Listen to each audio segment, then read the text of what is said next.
Welcome to day 2 of the International Eastern Qualifiers with Beyond the Summit. We're your host here for this fantastic event. I'm David Godds Parker. Joining me is AUI 2000 here on the panel to start things off. But we've just come back from a fantastic day 1. Day 2 has a lot more in store. We've got 2 best of 3s today. It's the loser bracket. This is where we find out who's going to be the second team to advance from Group A. We've already seen LGD advance. One more team joins them. And what are we looking forward to today? Well, these two teams, they both really have something to prove. And I think Rattlesnake in particular has really gone through their replays before. Yeah. So they're definitely going to have something for us today. Yeah, I think that really sort of is what stood out yesterday, is that how prepared some of these teams came. Dreams had a 60-minute game up against LGD. We're talking about yesterday. Instead of talking, let's show. Let's look at a little bit of a recap of day 1. We have a highlight video for you, and we're going to jump right into that now.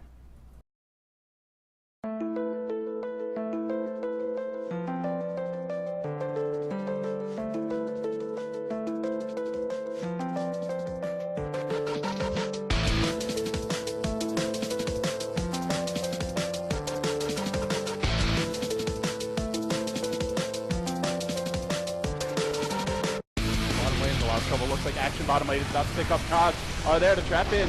Well, actually, Kabu trapped himself in with Lubby. It's that Darkseer Clockwork combo, and they're finding kills. Now Miracle with the sleep, gonna look for a turnaround. Can they get it? Trance being summoned. Look for the surround. Look for that Warcraft 3 micro. Are we gonna get it? Kabu low. Will go down. Lamb able to surge. Should be able to get away. Not actually, because Colossal is here. And they're going to muscle down a tier 1 without nary a response from First Departure. Hook comes in, long range from Kabu. A rare miss, but he'll find a puck anyway. Now cogs him in, gets disrupted. Dropping low. Is he going to go down? Pull also, he's got a phase shift. Pull orb away. He's still alive. Rattlesnake are driven back. He's going to live on 50 HP.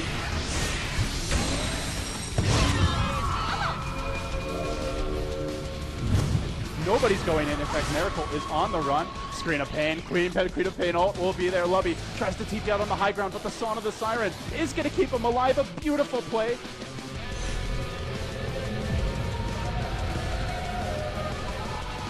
Just scouting with his bear. The hook is there from Kabu. He cancels. He anticipates like a champ, and then he connects. He catches the bear inside of the vacuum. The call down, the torrent, the damage, the pain. They're back, but then can they get away? In the end, they lose the bear. That's it. I thought they would lose so much more. It was the relocate from the Wisp that brings them back to safety, but Wisp gonna throw her own life away to do it. I'm shocked. They even got the lone druid out. Miracle bounced around by the cogs. He tethers. Send me home, Chaos Knight. Send me home, Miracle. Now Kabu surrounded by an army of Chaos Knight illusions, but with this AoE, they'll bring him low. Now they mono-leak him. They stun him up. They illuminate him. Down he's gonna go. I think he's surged. He's tethered. They're trying to bring him to safety. Rock it on. They can't quite do it. Yes, they can. He gets out, but Miracle's going to fall.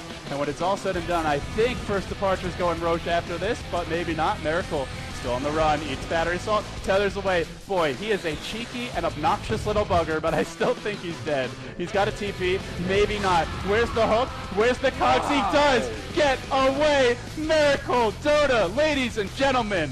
Welcome to the International 2013 Eastern Qualifier. They're working on the Rax first departure, trailing 0-1 in the best of 3, but showing some real vim and vigor here, looking to take the Rax. They'll get it. Do they go in now? I think you really want to run, but they won't let them escape. Combo hooks in. Catch this Hana. Cut your losses first departure. Just get out. You've got the Rax. Losing the Darks here ain't no thing. But they want to fight. No, they don't. They'll relocate back. They keep them alive. What a play. Again, keeping the core heroes alive. Miracle. He won't come back with a teammate, but he's done his job yet again. And buys a Blink Dagger. Yep. Maybe he will. Maybe he will. Are they ready for it? Miracle Dota! He's going to blink into the trees. He's going to TP out. Unbelievable play from this man. Now the healing ward well positioned right next to the lone druid. Hard to click on it when it's there, and more importantly, it's far back. They're working on the second lane of Rax. First departure just aren't stopping. Prophet is trying to split push, but he's trading us here too for nothing right now. In comes Paulson. He's going to go with Vendetta. No, not yet. The split earth was there. It doesn't even matter. 2 heroes backing back in, but there's no wall. The Rax has gone down. This could be the end of game 3 in a matter of seconds. Rattlesnake may fight on. They're not going to want to drop down to that loser's bracket, but they've already lost 2 lanes of Rax. 24 minutes in. Lone Druid takes down another tower mid. He's going for 3 lanes of Rax. Hana is looking to end this game and end it fast. First departure is just running ramp shot over Rattlesnake Merlini. They force a 24-minute GG. Wow. This was more impressive than game 2. They have played like beasts. And with the gank bottom, though, they are going to sacrifice mid tower. Looks like some TPs are coming up. Xiao 8 actually has no mana left, but DDC landing a really clutch stun. Yeah, that was so good, just as they TP'd in. There comes the Eclipse, so it's reflecting a lot of damage. Dragonite most likely can go down. He does end up dying. And now Shadow Demon running for his life, but it doesn't matter. Stun's gonna miss, but they get the kill. Demonic Purge on Yao, and this should be a mid tower going down. They almost defended that there with the Glyph, but with 66 HP, it was Quap going to be able to stop it. She does a scream. She does get the deny, which is a huge amount of gold stop from LGD. Ooh, they're going high ground. Salar's sitting low ground. He's got Satanic as well, so if he gets low, he can get healed from this. Illusions are going to time up some time. There's a blink from Jules. Not the good choice. He ends up getting Hex off on Xiao 8, and they're right-clicking him so hard. Can Salar get the kill? There's the Demonic Purge. Jules does go down.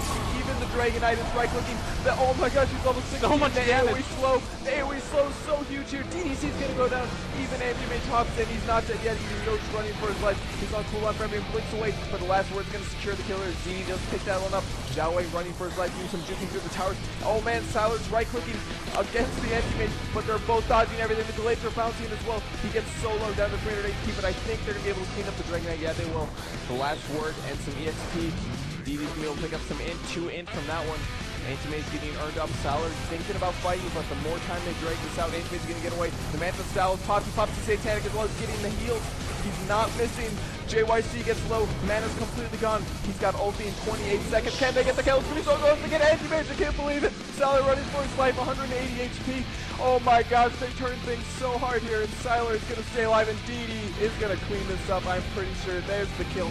How much int did this guy get in that fight? Huge team fight from LTD. They haven't spotted him yet. Lestra, ooh, there comes Ruben. Oh, they're going to grab somebody, that's for sure. And wow, completely caught on guard. There's the shockwave. Then we see a great stun from DD. That was a 5-man, wasn't it? Did he get everybody there? Nobody from LGD is going to go down. I don't think Yao. Wow, that stun. Now they're trying to force the issue a little. Oh my god. Ooh, they're going through. They're going to lift on the Visage Curse as well, and he's running for his life. There's the slow. He can cast one soul stun, but the Rocket Barrage doing some pretty sick damage. Great stun from Yao. He comes just in time with the level 4 Edict. This is a serious amount of damage in the early game, and he does get picked off. Treads are paying off. He's not dead yet. Even Aurora, that's on TA. The axes come through. They get him. 4 dead heroes at 9 minutes, and we're looking at a 0-7. This game is nothing like the previous. Start. I feel if it was a little bit closer, it would have been a lot different. They're going to work on the tower now, or the Rax, I should say, the tier 3. starting to drop pretty quickly. Blink and RP catches Mechus as well as that supportless Shrag. Out comes the Life Stealer. It's a party in the Armageddon first departure base. Hana on the run. Poisson 2. They've brought down the Chen. Now going to go to work on Miracle. If he dies, that might be the end. He doesn't have a buyback. He'll buy back now, but he comes back with no Mantis Style. They're actually chasing for kills, not focusing the racks. Maybe they don't need to. Queen of Pain ult from Xiao Wei slices apart. Poisson, he jumps in. Miracle wants to make a play. Drops the Mana Void. Won't be enough. That hero had plenty of mana, and now he'll go down. That dragon kill. Oh no, not anymore. The birds are going to go down. Things that kill birds in the house. Scripted. Now a Blink RP. There you go. Catches out. Again, just the Visage actually. I thought it was two, but it was just the birds. Now Xiao Wei on the run. Call down doing work. On the run is going to be Poisson. Styler jumps in. He's been left unchecked through this fight. He wants more. Soul Assumption as well. Looking at Hana. He's going to swing forward. He tries to kill him off. Yao found a kill in the back end of this fight. Styler continues to give chase while this is happening. Blinks forward into the trees. No Mana Void. The bird stomps are there. Stuns 2 with both birds twice in a row. Down they'll go. 4 heroes dead. Call it Annihilation. LGD showing that Visage, maybe he's OP. Those birds basically mini AoE stuff. I love the song. So well played.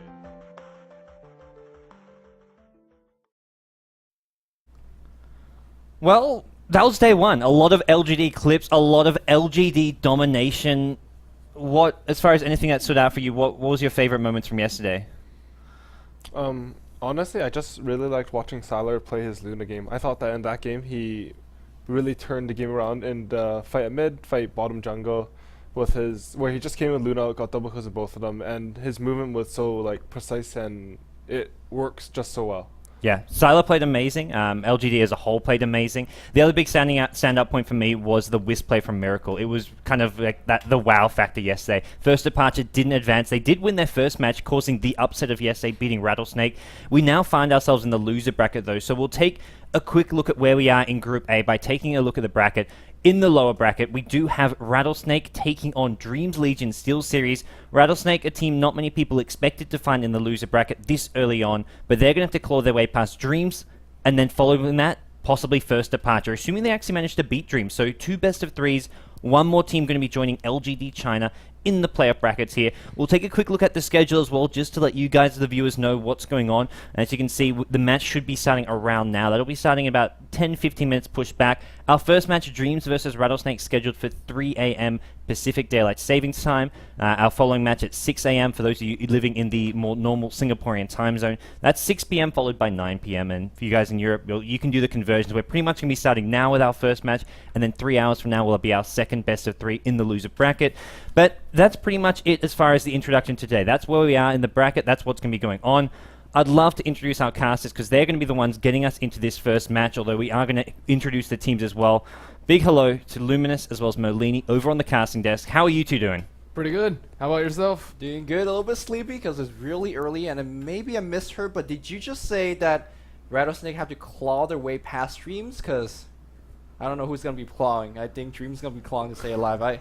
Have you seen yesterday's games? Jesus. Those were not my exciting moments of the day. Dreams looked pretty good in their first game, but yeah, they did. Yeah, the second game was a little bit ridiculous. Regardless, if either teams lose, they're knocked out. So they're going to be both fighting for their lives to punch their way to the ticket to Seattle. So, yeah, what do you think about this matchup? Yeah, I'm actually looking forward to this matchup quite a bit. The exciting moment for me yesterday was actually Luo's Kunkka. Even though it kind of got lost in all the kind of other excitement, Kunkka was hitting endless amount of torrents. It was torrents after torrents. There was no setup. There was no stuns, anything to allow him to set him. It's just blind torrents, and he was hitting them. And Kunkka is one of my favorite heroes. He's really favored in this current metagame where the team fights are very early, starting 10-15 minutes. And Kunkka Torrent Bolt, a lot of damage. And of course, Coco Realm is not a really spell to be underestimated. So I think he's a well-positioned hero. I'm looking forward to seeing more of him today. Yeah, and I mean, he was matched up for Syllabear, no less, one of the strongest heroes in the Eastern scene, and he did very well. Actually, just out-CSing him very early. Usually, I mean, we see just Syllabear just dominate melee heroes, especially once level 5, but Luo was just on fire. You don't need Shadow Demon setup if you're that good of a Kunkka. Well, Well, guys, we'll see what Dreams can do. Let's properly introduce them, though, the two teams now in our matchup here. We have got the two rosters for both teams. We've got Dreams, Legion, Steel Series, their full team name, over on the left there. Over on the right, we've got Team Rattlesnake, the boys from China, trying to take down the Filipino superstars, as we'll introduce Team Dreams, Legion, Steel Series first. We have got their main carry player. It's going to be LA on the carry role. We've got Jules, then, playing the solo mid. Moving onwards, we have their 3-position player who's going to be Oe. Then we have the 2 supports. We start off with JYC, known for his Earthshaker, his Sand those sort of strong 4-position gankers. And then finally, the hard support player for the team, it's Yosh. So this is your Dreams Legion Steel Series team. They've been around for a long time. They have a stable roster. And when everything comes together, they're a team who's been around a while. They have quite a bit of experience, but not really proper top-level competitive experience. They haven't had much experience against the top Chinese teams. We saw that yesterday against LGE China. Game 1, it really looked like it was their game to win, but they kind of dropped the ball later on. Anyways, the other team that they're going to be taking on is going to be Team Rattlesnake Gaming from China. We've got your 1-position carry, Icy. Moving on, your solo mid player for Team Rattlesnake from China is going to be Luo, as Merlini was talking about. Played some amazing games there on Kunkka, as well as some solo mid Alchemist throughout the tournament. Our 3-position player for Team Rattlesnake is going to be none other than Lam, whatever you want to call him. He's the famous tiny player from eHome's run at the International 2. Then we have finally our sub 2 support players for Team Rattlesnake, Kabu. Not always on support. Actually, his Clockwork has been sort of playing that 3 position in the offlane quite a bit. And then finally, our 5-position support player. It's none other than Sagam, formerly known as Neo, famous for his Earthshaker back in his time with Nirvana China. So that's Team Rattlesnake Gaming. Unfortunately, it looks like our hexagons have broken today, which is a bit sad. But that's okay, guys. We actually have 2 teams pretty much ready to get things underway here in game number 1. As far as predictions go, do you think Dreams have much of a chance, AUI? If they play like they did in Game 1 against LGD, where they were just able to play their style, they were able to split push really effectively, farm up on a couple of core heroes, I think they actually have a pretty good chance against Rattlesnake. Rattlesnake's performance yesterday was, some games was sort of questionable, and they did get knocked down to the loser bracket, and Dreams, I think they put up a good fight versus LGD, who is the obvious favorite. Yeah, was it you that was saying that you thought Dreams put up a better fight against LGD than First Departure? Yeah, I thought just they had the best chance of winning a game against LGD, and they should have won that game. Okay. And even though it's sort of like easy to say, hey, they should have done this because we have full vision, we have hindsight. I think they'll be able to learn from their mistakes and take a game. Like, they would have taken that game if it happened again now. So yeah, I think going to day 2, if they're in a position like that against, like you say, they've had the experience now, they probably look back at that game and say, we need to be more composed, we need to be more patient. A couple of really bad mistakes, like the Queen of Pain blink on the high ground we saw in the highlight movie. We also had some questionable anti-mage pickoffs as well. So I think Dreams are a team who's going to be a lot more composed today. They know how important the matches are today. 1 loss, they're out. Same story, though, for either First Departure or Team Rattlesnake Gaming. And, well, both the 2 teams are pretty much ready to get underway in this game. So, casters, final predictions. Lumi, I know you don't really give the Pinoys much of a chance. I will let their 26-0 performance speak for themselves yesterday. I just want to quickly interject. Do you remember a game between Navi and IG at the International? Game 1, winner bracket. Yes, it was like winner bracket finals. Yeah, it was a kind of a. Do you remember what the score was? What time Navi called GG at? 16 minutes in. Without a tier 2 tower down. Yeah, something like that. So games like this happen to the best teams. To the best teams and also to Dreams. Just gonna throw that one out there. I'm not hating on the Pinoys or anything. So your prediction 2-0 or 2-0 Rattlesnake. But yesterday I did predict 2-0. I guess better question is, how many kills do you expect Dreams to get? Actually, I think they're gonna get a lot, right? They're gonna play very aggressive, which completely fits their playstyle. I think I've been, obviously a little bit jokingly too hard on them. They are gonna get a ton of kills, and sometimes when you have very hard snowball players like Jules, you could just steal a game like that. Kind of how Ali was talking about. Stick to series file, play a very aggressive, whether it's aggressively killing heroes or aggressively farming the map. And if you get all things lined up, you can win games. So definitely should be a very entertaining series. Do you think they have any other strategies up their sleeve besides like a very heavy aggressive early game or a heavy aggressive farming game like we saw versus LGD? I'm not sure, but I feel like when your back is against the wall, you better pull out all your tricks. So what's your prediction here?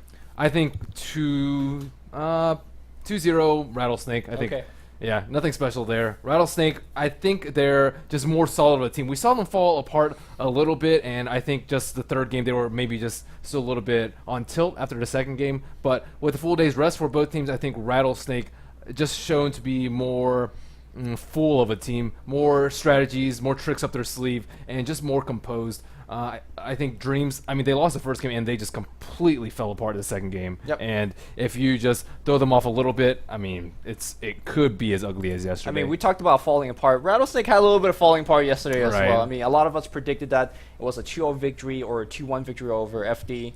After that kind of insane back and forth game 2, they fell apart. So it definitely could happen to best of us. To the Rattlesnake team as well. So we'll see how this series goes. It should be kind of entertaining. It definitely will be exciting. Yeah, I'm looking forward to it as well. Big thanks to everyone on the stream who's tuned in today for day 2 of the International 3 East Qualifiers.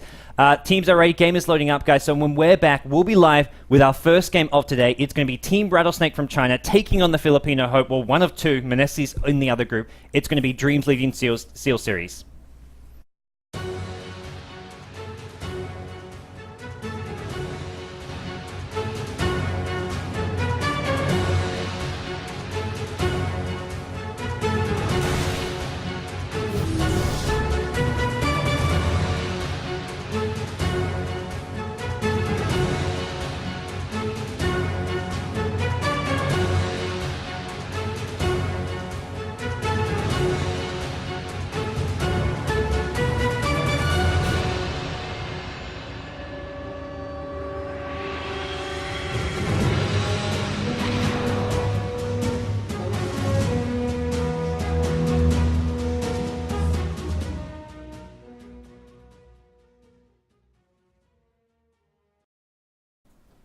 Hey, ladies and gentlemen, welcome back to game number 1 of the loser bracket final. Rattlesnake versus Dreams. Loser go home. This is going to be a best of 3 series where 2 teams fight to stay on alive. I am Luminous. Joining me alongside is going to be none other than Ben Merlini Wu. Your prediction was 2-0 Rattlesnake. Same thing for me. But we're going to be exciting it really. I mean, we've already had an upset in this Group A stage, yeah. and they're just full of good teams. And I did not expect Dreams to put up that good of a fight versus LGD. I think LGD was the clear favorite for the majority of the teams, and my compendium top 1 prediction. Really? LGD? Oh, LGD. Yeah, okay. not Dreams. I heard Dreams somewhere in there. I think and it was like, it was LDs though. yeah, it was definitely LDs, which that explains why he's not casting here today. We looked at his compendium and didn't really agree with it. We're having a little bit of server issues to connect, but don't worry here. You get to see the beautiful face of Merlini as we're waiting. Did people get us confused yesterday? That's Yeah, a little what bit somebody told me. Yeah. I mean, we are clearly the most qualified, judging by our Yes. appearance for the Eastern qualifiers. I wonder why Gods and LD selected us. Anyways, this game should be started on really shortly. We had a couple of connection issues, but have you ever seen Rattlesnake do something else? We saw Kunkka, and again, that's just very, very unusual. We saw them run Kunkka solo mid, and I don't remember the last time I've seen it. He used to be very, very popular, but like people like to pick more tanky carries, for example, Nags, and even, I guess, Luna. You always had the Threat of Eclipse, and you have Syllabear, which we see a lot too, and it just really, I don't know, it really hits me how effectively they can use a hero like Kunkka solo middle, and I mean, they were just completely dominating that game, right? I hope to see some more unusual picks and or strategies from them. Yeah, I mean, I kind of talked about that a little bit earlier about how Coco Rum is really well placed, and what I kind of feel in the current metagame, especially against Dreams who like to play heroes like Queen of Pain, Shadowblade DK, Skywrap Mage. These heroes that nuke very, very fast and have a ton of burst damage. Coco Rum is just excellent against those type of killers. Furthermore, when you have X marks a spot outside of a Shadowblade, we've seen Luo do a ton of that in terms of initiating for his allies for a gank. That really easily get kills on normally heroes that you don't get kills on, like Queen of Pain. Right, especially when they don't go at BKB. Exactly. Well, if they don't go BKB, sometimes they go both Lincoln Sphere and BKB, which is a little bit kind of crazy when you think about it. So it looks like we will have a rehost, but this game should get started shortly. I mean, some of the item choices on Dreams was a bit questionable. Most notably, no TP on the anti-mage for the last part of the game, and no BKB on Queen of Pain. And we see like most Queen of Pains go BKB, especially versus Silencer. Silencer, not a hero we see picked too often, but Queen of Pain, Puck, Storm Spirit, all those heroes just get demolished by silence. 5 or 6 second silence is just completely ridiculous. And Lincoln's does nothing against it. You usually need a Yules to self-dispel it or a BKB, again, to dispel it. And, I mean, I think they had the farm. They had the farm advantage. They had the gold advantage. They had map control, but just falling a little bit apart in their item choice and showing a little bit of their inexperience as a team. Yeah, speaking of item choices, the game 2 for Rising Star yesterday. God damn it. Rattlesnake yesterday against FD. They showed some very interesting item choices. I kind of talked about it during the analysis yesterday. It was like Vanguard, Clockwork, Aghanim Scepter. Yeah, Aghanim Scepter on Puck. Or not Puck, on Gyrocopter. It just shows you that they're not really afraid to go outside of the more of the standard tested zone of item choices. And I like that. I feel that teams are being very creative and I think if they play that game a little bit more polished, I think they would have ran away with that game too as well. Unfortunately, that's not really happened and the rest was history. But I feel like Rattlesnake is a lot more experienced, a lot smarter when it comes down to item choices. And I feel like that's really going to come down to it. Both teams, they're good. Individual playstyle, team skill level, they could definitely take games off each other. What you can't really learn overnight is kind of the ability to adapt, in kind of high pressure situations, such as having your back being knocked out of the Eastern qualifiers. Yeah, and I mean, I don't know. I don't know what they're going to do this game. We'll see. Yeah, we'll see. Looks like the game. Any Wisp? I mean, Rattlesnake uses. There's no Wisp. forced departure. Yeah, I don't know. I feel like that's a hero that's definitely kind of could catch everybody by surprise. I haven't seen the Pinoys use Wisp. I've seen Rattlesnake kind of ban or pick Wisp themselves. So I'm personally looking for that hero as well. I think that also hero is kind of well positioned in this metagame. No, like because constantly picked or banned. So yeah. I mean, Shadow Blades and Bottle Crow, that's what the Pinoys are known for. But well, we'll see how many Shadow Let's actually have a counter going up here. Maybe a little bit of our production guys can see how many couriers and how many bottles. Average ratio of Pinoys as we're going into this game. 1 Bottle Crow per hero. That'd be awesome. That's That'd be ridiculous. That's a little bit of a go investment. We'll see. You're talking about that Coco's Rum, and I think that is probably the most underestimated part about Kunkka, and I don't think he's called Coco anymore. But unfortunately not. He really should be. What happened to those joke names? I don't know. Maybe Blizzard stuff, infringement. We have a lot of name changes regarding those, but I don't know. I'm still a little bit hazy about the BKB choice. Sure, he picked up BKB, but with the Pirates Rum and with the survivability of the team and how well they were doing early, I didn't really feel that it was necessary, and they just didn't have any damage. So again, going back a little bit to the item choices, but I think it was a very, very important part of that, and it usually doesn't cost teams games. Yeah, this was a reference to game number 2 between FD and Rattlesnake. Rising Stars? Rattlesnake. I got it right. I was like, don't confuse me here. We're still having a little bit of server issues. It is a little bit buggy. Hopefully, as things gets a little bit sorted out, we should bring you guys this action for your viewing pleasures. Unfortunately, we don't run the servers, so don't blame it on us. At least I don't blame them on me. Right. So again, this is Group A of the TI3 Eastern Qualifiers brought to you by Beyond the Summit, and we are in the lower brackets of Group A. For those of you that are unfamiliar with the format, it's GSL style format, which is, I guess the simplest way to explain it is pretty much 3 double elimination brackets. Group A, 4 teams. Group B, 4 teams. Both of those paired off in double elimination, and there are 2 teams that advance from each group, and then they again play in another double elimination series. So we will most likely any update on this game? Yeah, seems like we have to be switching perhaps to a Chinese server of some sort. So hopefully we're gonna have the game in about 5 minutes or so. In which case we talk a little bit more. Seems no like hexagons today. No hexagon. What happened to those hexagons? I wanted to see the Rattlesnake 9 on that draft. Yeah, Rattlesnake 9 on draft, and I think Dream's inexperience was like 5 or something. 5, yeah. They do have a really young team, though. Yeah. Oh, looks like we got the hexagons back. Oh, the hexagons are back, yep. So perhaps I think after game 3 between Rattlesnake and FD, I'm going to shift down draft to 9 to 8. Because they drafted a questionable lineup where it didn't actually do anything for the first 20 minutes. I think they had a profit. They had maybe a solo mid that didn't do much until like a very key item pickup. In any case, they need to be stepping up. Dreams is a team that a lot of people predict won't be able to beat Rattlesnake, but again, they can do it. I hear God's laughing in the background here. Execution this is a 2. Game Sense has also been knocked down to a 2. I think most of the teams had everything 5+ yesterday, but we had to alter it based on the judgment from yesterday's Very games. aptly so. I agree with this one. Yeah, team fight, pretty good. Looks like it's the strongest out of these 6 hexagonal points. Experience, again, they're a very young team. Most of their players are around maybe 16 and 19 years of age, and I think it definitely shows. Oh, Ooh. Pinoy Dota I at think its best. we might have a little bit of typo, particularly in this Dreams